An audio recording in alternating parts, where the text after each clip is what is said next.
નમસ્કાર દર્શક મિત્રો, હું હર્ષુ પરમાર સહયોગ દ્વારા પ્રસ્તુત ન્યૂઝ 20 ગુજરાતીમાં આપ સૌ દર્શક મિત્રોનું હાર્દિક સ્વાગત કરું છું। જોઈએ આજના મુખ્ય સમાચારો। ગુજરાત સરકારના આરોગ્ય મંત્રી ઋષિકેશભાઈ પટેલે જૂનાગઢ સિવિલ હોસ્પિટલ ખાતે આરોગ્ય સર્વેક્ષણનું નિરીક્ષણ કર્યું અને જૂનાગઢ જિલ્લાની આરોગ્ય સેવાઓ અને આરોગ્યલક્ષી ભૌતિક સુવિધાઓની સર્વગ્રાહી સમીક્ષા કરી હતી। આ સમીક્ષા બેઠકમાં આરોગ્ય મંત્રી જૂનાગઢ સિવિલ હોસ્પિટલ અને જૂનાગઢ જિલ્લામાં ઉપલબ્ધ આરોગ્ય સેવાઓની સમીક્ષા કરી હતી અને દર્દીઓ સાથે સગવડ સેવાને વ્યવસ્થા કેન્દ્રમાં રાખીને સતત આરોગ્ય સેવાને સુદૃઢ કરવાનો પણ અધિકારીઓને સૂચનાઓ આપી હતી। આરોગ્ય મંત્રીએ આ મુલાકાત દરમિયાન સિવિલ હોસ્પિટલમાં તાત્કાલિક સારવાર વિભાગ, આઈસીયુ વિભાગ, અતિ ગંભીર બીમારી તેમજ પ્રસૂતિ ગૃહ અને બાળકોના વોર્ડમાં દાખલ દર્દીઓ માતાઓ સાથે સંવાદ સાધી તેમને મળી રહેલી આરોગ્ય સવલતોનો પ્રતિભાવ મેળવ્યો હતો। આ સાથે તેમણે દર્દીઓ સાથે સંવેદનાભર સંવાદ કરી સરકાર તેમની પડખે હોવાની પણ સહિયારો સાથ આપ્યો હતો। આરોગ્ય મંત્રીએ સિવિલ હોસ્પિટલમાં તબીબો અને આરોગ્ય કર્મીની હાજરી સુનિશ્ચિત કરવાની સાથે હાજરીનું સતત મોનિટરિંગ થાય તે માટે વ્યવસ્થા સુદૃઢ બનાવવા માટે પણ જણાવ્યું હતું। આરોગ્ય મંત્રીએ અંતરિયાળ અને નેસ વિસ્તારમાં આરોગ્ય સેવાની ઉપલબ્ધતા અને પહોંચી વળે તે માટેની વિગતો પણ મેળવી હતી। આ વિસ્તારમાં સતત હેલ્પ ટીમ દ્વારા વિઝિટિંગ કરવામાં આવે તે માટે સંબંધિત અધિકારીઓને સૂચનાઓ આપી હતી।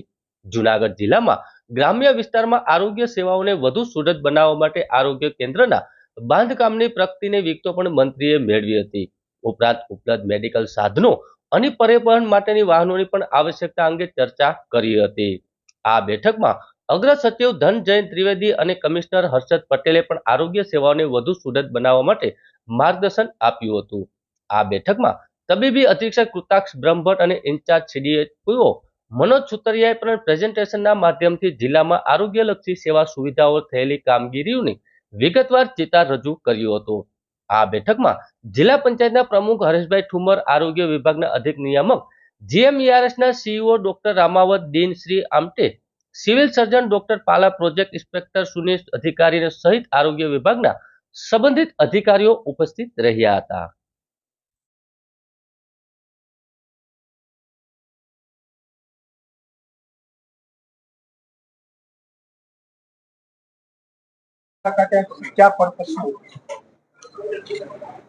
ગુજરાતની અંદર રિજિયન વાઇઝ જે આપણી મેડિકલ કોલેજો છે, હોસ્પિટલ છે અને સાથે સાથે જિલ્લા વહીવટી તંત્ર દ્વારા નીચે sub district hospital, district PHC, CHC આ તમામે તમામ બાબત બાંધકામથી લઈ અને આરોગ્ય સુધી એટલે ટ્રીટમેન્ટ સુધી અને સાથે સ્ટાફ અને જે પણ લોકો દર્દીઓ ત્યાં પહોંચતા હોય એમની સેવાઓમાં થયેલા સુધાર સરકારે ઘણી બધી ખૂબ કરોડો રૂપિયા ખર્ચી અને આધુનિક અને સારી સારવારો ઉપલબ્ધ કરાવી છે। એ ઉપલબ્ધતા લોકો સુધી પહોંચી કે કેવી રીતે પહોંચી, ક્યાં આગળ નાની મોટી કેવી લેકિંગ છે, શું છે, કેવી રીતે સુધારી શકાય, મોટા ભાગની વ્યવસ્થાઓમાં સંતોષકારક। ગઈકાલે હું ભાવનગર હતો અને ભાવનગર પણ વ્યવસ્થા પીએચસી, સીએચસી, સબ ડિસ્ટ્રિક્ટ અને આપણી જે ડિસ્ટ્રિક્ટ હોસ્પિટલ, મેડિકલ કોલેજ અને હોસ્પિટલ આ તમામ એના બાંધકામથી લઈ અને આરોગ્યની સારવાર સુધીની તમામ બાબતોનું આપણે ત્યાં આકલન કર્યું અને દરેક પૂછપરછ કરી અને જ્યાં લેકિંગ લાગી ત્યાં જરૂરી વાત રાજ્ય સરકારને કરવાની હોય રાજ્ય સરકાર કરશે અને નીચે જિલ્લા વહીવટી પ્રશાસનિક તંત્રએ જે કામ કરવાનું છે એ કામ કરવાની સૂચનાઓ પણ આપી।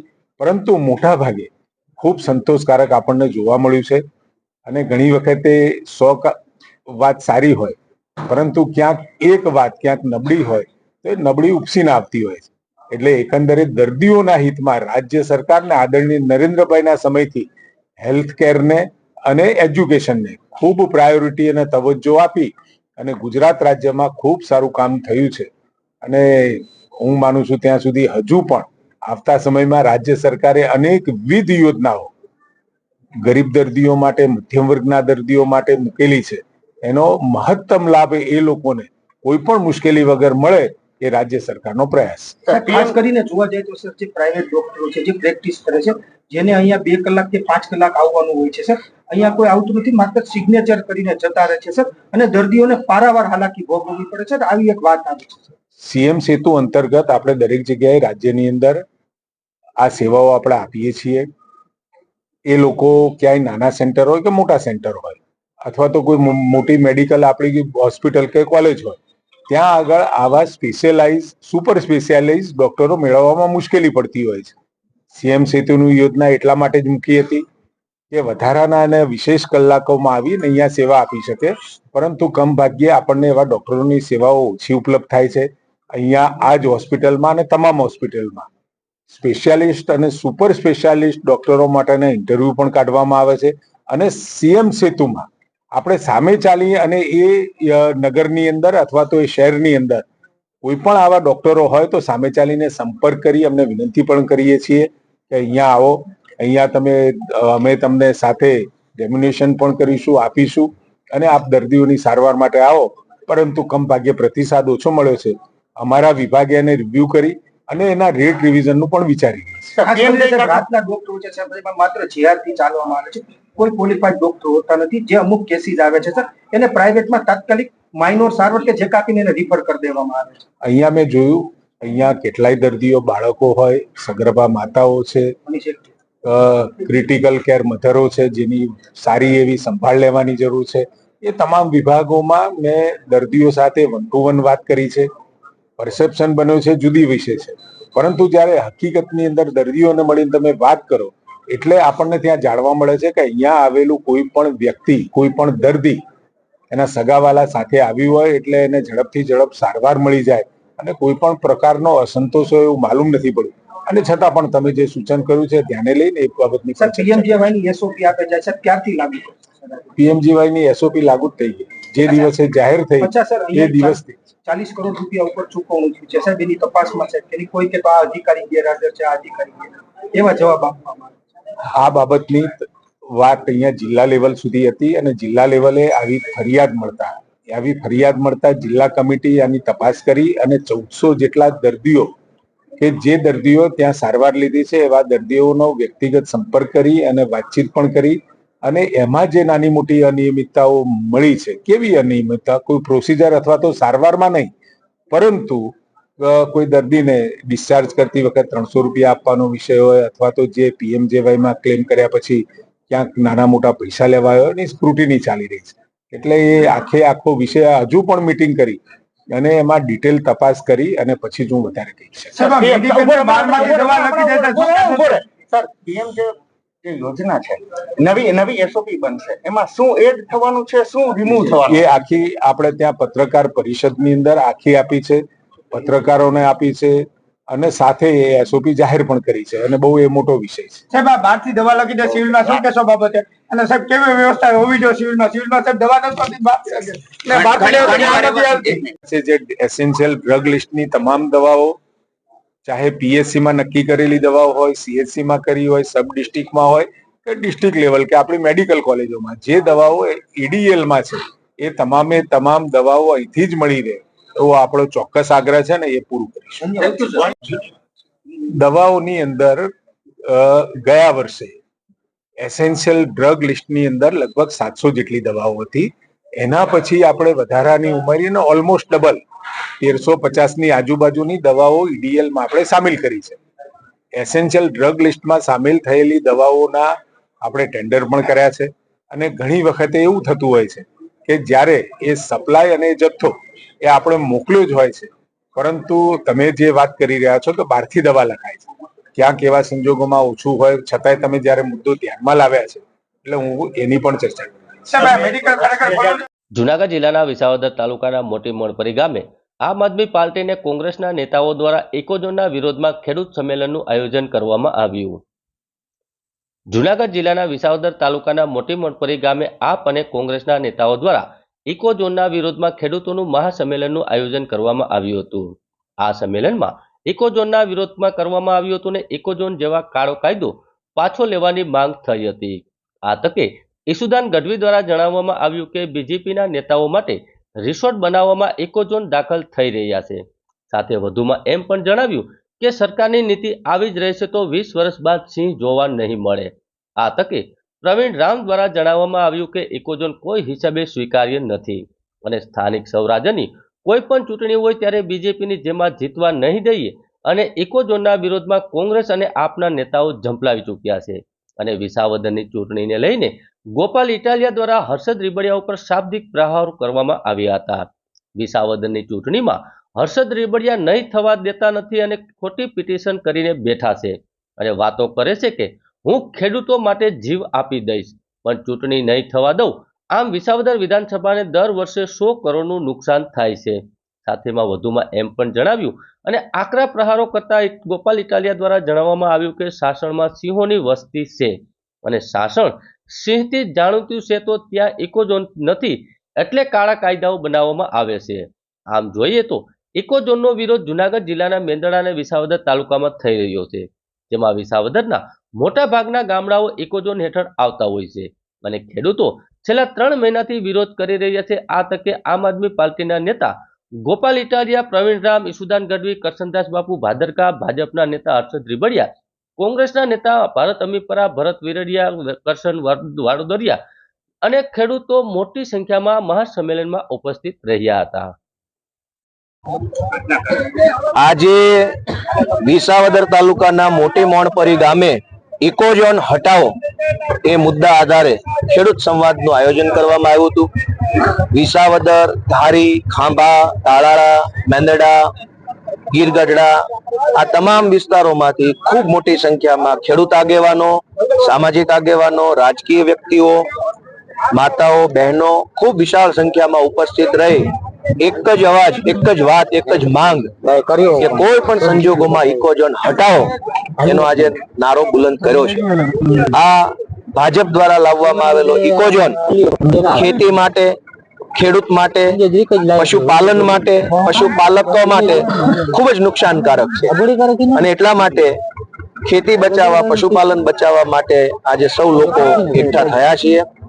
ઘણા સમયથી, લાંબા સમયથી આ ઇકોઝોન મુદ્દે લડાઈ ચાલી રહી છે, પરંતુ ભાજપના લોકો સત્તાના અહંકારમાં છે. એક પણ વસ્તુનો જવાબ આપતા નથી, રિપ્લાય આપતા નથી, ખેડૂતોની વાત સાંભળતા નથી અને ઇકોઝોન બાબતે, ઇકોઝોન હટાવવા બાબતે ભાજપના નેતાઓ કશું જ કરી શકતા નથી. એ બાબતનો ખેડૂતોમાં ખૂબ આક્રોશ છે. હર્ષદભાઈ રીબડિયાએ હાઈકોર્ટની અંદર જે પિટિશન કરી છે તેના કારણે ચૂંટણી થતી નથી વિસાવદરમાં. હું પોતે દિલ્હી ભારતના ચૂંટણી પંચમાં ગયો હતો. ભારતના ચૂંટણી પંચમાં મેં પોતે જાતે રજૂઆત કરેલી અને ભારતના ચૂંટણી પંચે આમ આદમી પાર્ટીને અમને લેખિતમાં આપેલું છે, મુખ્ય ચૂંટણી કમિશનરે લેખિતમાં આપ્યું છે કે હર્ષદભાઈએ હાઈકોર્ટમાં જે ભૂપતભાઈ ઉપર કેસ કર્યો છે તેના કારણે વિસાવદરની ચૂંટણી થઈ શકશે નહીં. એટલે હર્ષદભાઈ જ્યાં સુધી હાઈકોર્ટમાંથી પિટિશન ખેંચે નહીં ત્યાં સુધી વિસાવદરમાં ચૂંટણી થાય નહીં અને હર્ષદભાઈના આ વલણના કારણે ચૂંટણી ન થાય તો દર વર્ષે ધારાસભ્યને મળતી 1.5 કરોડની ગ્રાન્ટ, દર વર્ષે ધારાસભ્યને મુખ્યમંત્રી કોટામાંથી રોડ રસ્તા માટે મળતી 20 કરોડની ગ્રાન્ટ, આ સિવાય એટીવીટીની ગ્રાન્ટ, આયોજનની ગ્રાન્ટ, નાણાં પંચની ગ્રાન્ટ, અનેક ગ્રાન્ટો, અંદાજે રૂપિયા 100 કરોડ જેટલું નુકસાન વિસાવદર વિધાનસભાના લોકોને થવાનું છે માત્ર ને માત્ર હર્ષદભાઈના અહંકારના કારણે. એટલે મેં વિનંતી કરી છે હર્ષદભાઈને કે જો તમે ખરેખર ખેડૂતોના નેતા હો, ખેડૂતોનું ભલું ઈચ્છતા હો, ખેડૂતો માટે કંઈક કરવા ઈચ્છતા હોય તો મહેરબાની કરીને હાઈકોર્ટમાંથી પિટિશન પાછી ખેંચી લો અને 100 કરોડનું નુકસાન જે વિસાવદરને થઈ રહ્યું છે એનાથી વિસાવદરને બચાવો. આજે ઇકોઝોન મામલે વિસાવદર નજીક મોણપરી ગામમાં, મોટી મોણપરી ગામમાં જે સભાનું, ખેડૂત સભાનું આયોજન કરવામાં આવ્યું હતું, જેમાં આસપાસના ગામોમાંથી અને મોટા પ્રમાણમાં બહેનો, દીકરીઓ પણ જોડાઈ હતી ખેડૂતોની સાથે. બધાની માંગ એ છે કે ભાઈ ઇકોઝોન નાબૂદ થવું જોઈએ. ભાજપ વાળા કેમ ઇકોઝોન લાવી રહ્યા છે એ ખબર નથી. ભાજપ વાળા, મેં સાંભળ્યું છે કે એમના જે વિસ્તારના ગામો છે, એમના વિસ્તારની જે જમીનો છે, એમના વિસ્તારમાં જે રિસોર્ટો છે એ બાદ કરી દીધું છે અને ઇકોઝોન મામલો હટાવી અને પછી અહીંયા કંપનીઓ ઇકોઝોનમાં લાવીને પછી સસ્તામાં જમીનો લઈને અહીંયા કંપનીઓ નાખવાનો પ્લાન છે. પણ એમને ખબર નથી જમીન એ ખેડૂતોની માં છે અને જમીન ઉપર અમારો સગો ભાઈ પણ કદાચ સેઢો ઉતરે ને તો અમે ખરપીઓ ઉગામીએ છીએ. એ ભાજપ વાળાને હજી કદાચ ખબર નહીં હોય. એટલે આજે અમે અહીંયા આંદોલન કરવાનું પણ એલાન કર્યું છે કે આગામી સમયમાં જો ઇકોઝોન નાબૂદ નહીં કરે ભાજપ સરકાર તો એમની વિરુદ્ધ જલદ આંદોલન કરીશું. વિધાનસભામાં પણ અમારા ધારાસભ્યો અને મેં આજે બીજો પણ એલાન કર્યું છે પરમેશભાઈ રામની કે ઇકોઝોન એક તો 3 વર્ષ સુધી લાગુ નહીં થવા દે, હા ઈ બાજુ ખેડૂતો સાથે હશે. અને જો લાગુ કરી દીધું ભાજપે એમ તો આ મામલે જલદ આંદોલન પર થશું, તોય ભાજપ નહીં માને તો આમ આદમી પાર્ટીની 2027 સરકાર આવતાની સાથે પહેલી જ મિટિંગમાં ઇકોઝોને નાબૂદ કરીશું, ખેડૂતોના દેવાય માફ કરીશું અને એમએસપી જાહેર કરીશું. એટલે આ 3 મેં અહીંયા જાહેરાત પણ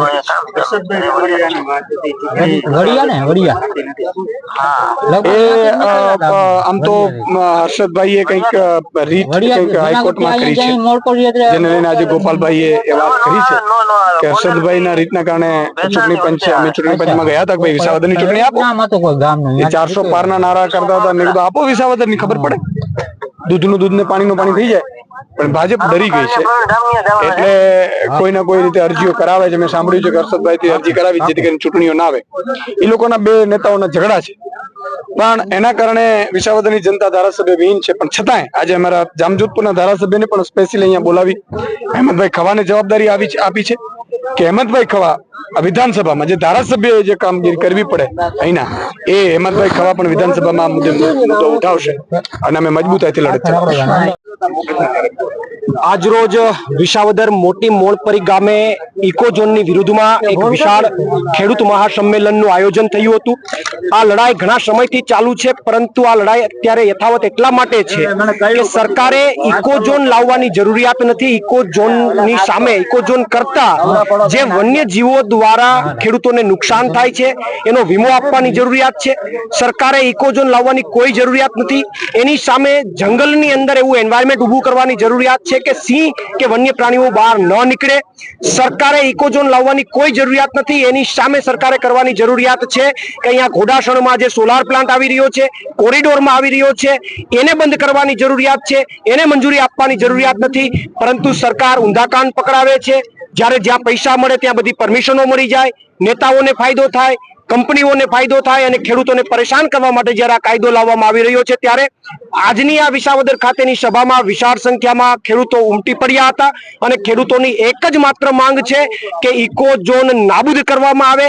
કોઈ પણ નિયમો સાથે ઇકોઝોન સ્વીકારવા માટે ખેડૂતો તૈયાર નથી.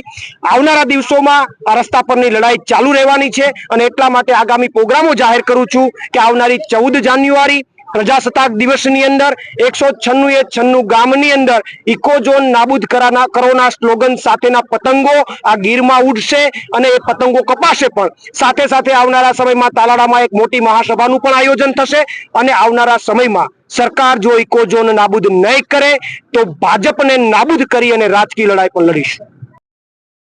નમસ્કાર, હું છું doctor Gaurang Bagada, MD medicine, Gokul hospital and ICU Junagadh. છેલ્લા 12 વર્ષથી આપની સેવામાં તત્પર અને સદાય કાર્યરત એવી ગોકુલ હોસ્પિટલ હવે નવી અત્યાધુનિક ટેકનોલોજી અને સુવિધાઓ સાથે દર્દીઓને પરવડે એવી રાહત દરે અને ખૂબ સસ્તા ભાવે સારવાર થઈ શકે એના માટે આજના દિવસે અમે અક્ષર આઇકોન 4થા માળે શ્રી ગોકુલ હોસ્પિટલ અને ICU નું નવ પ્રસ્થાન કરેલું છે. આ અમારા નવ પ્રસ્થાન નિમિત્તે જુનાગઢના વાસીઓએ અમને ખૂબ જ પ્રેમ, સહકાર અને આશીર્વાદ વરસાવેલા છે. એ માટે હું એ જુનાગઢ વાસીઓનો ખૂબ હૃદયપૂર્વક આભારી છું. ભવિષ્યમાં પણ કંઈ પણ જરૂર પડે એના માટે હું અને મારી ટીમ ડોક્ટર ધર્મેશ ચૌહાણ અને ગોકુલ હોસ્પિટલ અને ICU ની ટીમ આપની સેવા માટે સદાય તત્પર અને અડીખમ ઊભા છીએ. આભાર.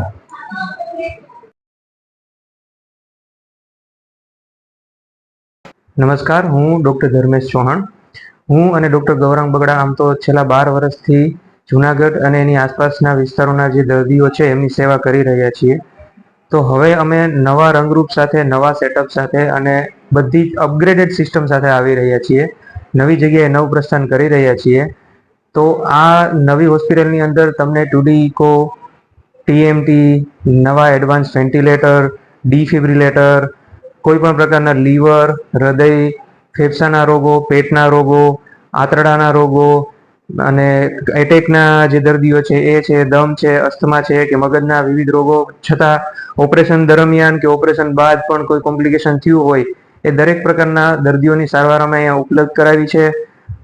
જે 12 વર્ષથી અમે કરતા આવ્યા છીએ એના કરતાં પણ વધારે એડવાન્સ ટેકનોલોજી સાથે આવીએ છીએ અને આશા છે કે આપ સૌ જ્યારે પણ જરૂર પડે ત્યારે એનો લાભ લેશો અમારો એક જ મંત્ર છે કે દર્દીઓને પરવડે એવા રેટમાં જુનાગઢ લેવલની બેસ્ટ સારવાર આપવી એ જ અમારો મંત્ર છે. Thank you very much. આભાર. જુનાગઢ મહાનગરપાલિકાના ટીપીઓ BH ગામિતની ગાંધીનગર મહેસૂલ વિભાગમાં બદલી કરવામાં આવી. જુનાગઢ મહાનગરપાલિકાના ટીપીઓ છેલ્લા કેટલા સમયથી વિવાદમાં ચાલતા હતા. વચ્ચે તો જુનાગઢ મહાનગરપાલિકા મૂકીને ફરાર પણ થઈ ગયા હતા. ત્યારે અચાનક જ જુનાગઢ મહાનગરપાલિકાના ટીપીઓ બિપિન ગામિતની ગાંધીનગર ખાતે બદલી થઈ છે. આ બદલી ગાંધીનગર મહેસૂલ વિભાગમાં કરવામાં આવી છે અને ગાંધીનગર મહેસૂલ વિભાગમાં ફરજ બજાવતા વિવેક પારેખને જુનાગઢ મહાનગરપાલિકાના નવા ટીપીઓની જવાબદારી સોંપાઈ છે. રાજ્ય સરકાર દ્વારા બંને અધિકારીઓની અરસપરસ બદલી કરવામાં આવી છે, જેમાં બિપિન ગામિતની બદલી થતા સોશિયલ મીડિયામાં ભારે ચર્ચાઓ જાગી છે અને ફરાર અને ભ્રમિત બ્રહ્મચારી બિપિન ગામિતને સરકાર છાવરશે કે સજા કરશે, આવી સોશિયલ મીડિયામાં ચર્ચાઓ થઈ રહી છે. મા ભોમના સપૂત બ્રિગેડિયર નીરવસિંહજી રાયજાદા ભારતીય સેનામાંથી નિવૃત્ત થયા. બ્રિગેડિયર નીરવસિંહજી રાયજાદાને આવકારવા ભવ્ય રેલીનું આયોજન કરવામાં આવ્યું હતું. કેશોદથી સોંદરડા ગામ સુધી બાઇક અને કાર રેલીનું આયોજન કરાયું હતું અને આ રેલીમાં તમામ સમાજના લોકો જોડાયા હતા. મા ભોમના સપૂત બ્રિગેડિયર નીરવસિંહજી રાયજાદા ભારતીય સેનામાં રાષ્ટ્ર સેવા પૂર્ણ કરી સેવા નિવૃત્ત થઈને તેમના માદરે વતન સોંદરડા મુકામે પરત આવ્યા હતા. જે અંતર્ગત ભવ્ય રેલી અને વિશાળ રેલીનું આયોજન કરવામાં આવ્યું હતું, જેમાં બાઇક અને કારમાં ભવ્ય રેલીમાં દરેક સમાજના લોકો હર્ષો ઉલ્લાસપૂર્વક જોડાયા હતા. કેશોદના પાનદેવ લેવા પટેલ સમાજમાં સોંદરડા સુધી આ રેલીનું આયોજન કરવામાં આવ્યું હતું, જેમાં ડીજેના તાલના સથવારે રેલીમાં જોડાયા હતા. લોકોએ બ્રિગેડિયર નીરવસિંહ રાયજાદાનો સત્કાર કર્યો અને આ તકે નીરવસિંહજી રાયજાદાએ કહેલું કે તેમના દેશ સેવાના કાર્યક્રમમાં અનેક પળ યાદગાર અને મહત્વપૂર્ણ રહેલી છે. પૂર્વથી પશ્ચિમ અનેક રાજ્યોમાં તેની દેશ સેવા માટેની ફરજ બજાવેલી છે. ઉપરાંત સોરઠના યુવાનો પણ હવે આર્મી તરફ વળી રહ્યા છે તેવું તેમણે જણાવ્યું હતું. આ તકે નીરવસિંહજી રાયજાદાના પિતાને અતિ ગર્વ સાથે પુત્રની ફરજ વિશેને પોતાના અભિપ્રાયો આપ્યા હતા. યુદ્ધ જેવી સ્થિતિમાં કોઈ પણ જવાનના માતા પિતાને કેવી મનોદશા હોય છે તે વિશે તેઓએ જણાવ્યું હતું. ને કેશોદ નજીકના સોંદરડા ગામે આજે જાણે કોઈ તહેવાર હોય તેવા દ્રશ્યો નજરે પડ્યા હતા. આપનું નામ સર? આઈ એમ બ્રિગેડિયર નીરવ કુમાર રાયજાદા, નીરવ કુમાર કૃષ્ણસિંહ રાયજાદા. આ સફર તમારી રહી, આજે એક મહત્વનો અવસર છે તમારા માટે, તમે પોતાના વતનમાં પરત ફર્યા છો, શું કહેશો આ તકે? મેં કીધું ને કે બહુ જ એમ કે મહત્વનો અને અત્યાર સુધીનો એમ કે બહુ જ ઐતિહાસિક સફર રહી છે અને ટૂંકમાં એમ કહું કે આગલા 7 જન્મ સુધી મને કોઈ ઓફર કરે કે આર્મીમાં જવું છે તો હું ચોક્કસપણે જાઉં. એનાથી વધારે શું કહી શકું? આવું કેરિયર બની જ ન શકે.